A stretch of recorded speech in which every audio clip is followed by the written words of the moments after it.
వీక్షకులందరికీ నమస్కారం.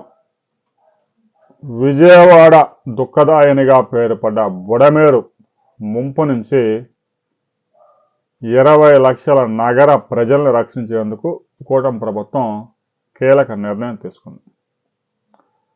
గత ఏడాది వచ్చిన వరదల్లో 6 లక్షల మంది వరద బారిన పడి 15 రోజుల పాటు వరద నీటిలో నానా ఇబ్బందులు పడ్డారు. బుడమేరులో 20,000 క్యూసెక్కులు వస్తే దానిని కృష్ణానదిలోకి డైవర్ట్ చేయడానికి అవసరమైన ఏర్పాట్లు ప్రస్తుతానికి ఉన్నాయి. బుడమేరులో గనక 40,000, 42,000, 45,000 క్యూసెక్కుల ఒకేసారి వరద వస్తే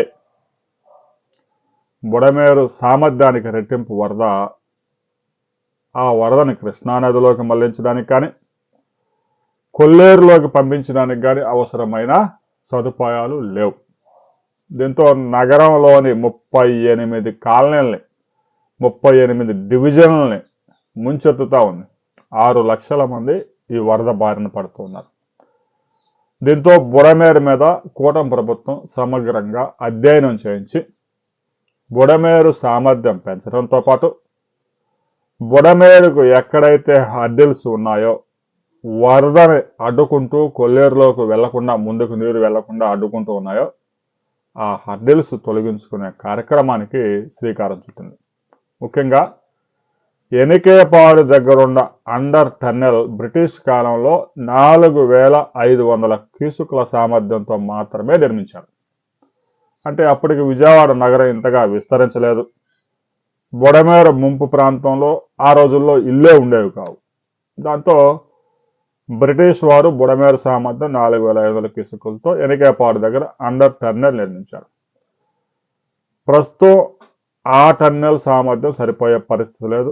దానిని 20,000 క్యూసెక్కుల సామర్థ్యానికి పెంచేందుకు కూటమి ప్రభుత్వం 34 కోట్ల రూపాయలు రిలీజ్ చేసింది. రాబోయే కొద్ది రోజుల్లోనే పనులు ప్రారంభించబోతా ఉన్నారు. ఆ తర్వాత బుడమేరు నుంచి 15,000 క్యూసెక్కులు కృష్ణానదిలోకి తీసుకుపోవడానికి ఇప్పటికే అన్ని సిద్ధంగా ఉన్నాయి. ఆల్రెడీ కెనాల్స్ కూడా సిద్ధంగా ఉన్నాయి. దాన్ని కూడా అవసరమైతే విస్తరించే కార్యక్రమం చేయడంతో పాటు బుడమేరు ఆక్రమణల్ని శాశ్వతంగా తొలగించే ఒక పైలట్ ప్రాజెక్టు కూడా రాష్ట్ర ప్రభుత్వం చేపట్టబోతా ఉంది.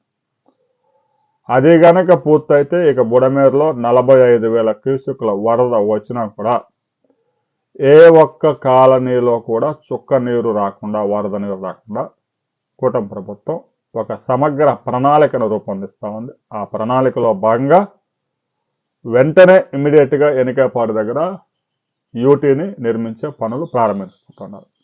ఆ పనులు పూర్తయిన తర్వాత బుడమేరు సామర్థ్యాన్ని 25,000 క్యూసెక్కులు బుడమేరులో నుంచి కొల్లేరుకు తీసుకెళ్ళటం, బుడమేరు నుంచి 15,000 క్యూసెక్కులు కృష్ణానది ఎగువ ప్రాంతంలో డైవర్షన్ ఛానల్ ద్వారా తీసుకెళ్లే పనుల్ని వేగవంతం చేయబోతున్నారు. రాబోయే 4-5 సంవత్సరాల్లో బుడమేరు వరదకి ఒక శాశ్వత పరిష్కారం లభించబోతా ఉంది అనేది సంకేతాలు వస్తూ ఉన్నాయి. దాదాపు 3,200 కోట్ల రూపాయలతో సమగ్ర ప్రాజెక్ట్ని అమలు చేయబోతున్నారు. ఇందులో భాగంగా ముందుగా కొన్ని పనులు పూర్తి చేసి ఆ తర్వాత విస్తరణ కార్యక్రమం, సర్వే కార్యక్రమం, ఆక్రమణలు తొలగించే కార్యక్రమం పెద్ద ఎత్తున చేపట్టబోతా ఉన్నారు. బుడమేరుకు సంబంధించి ప్రభుత్వం చేపడుతున్న పనులకు సంబంధించి మీ అభిప్రాయాలు కూడా ప్రతి ఒక్కరు కామెంట్ చేయండి.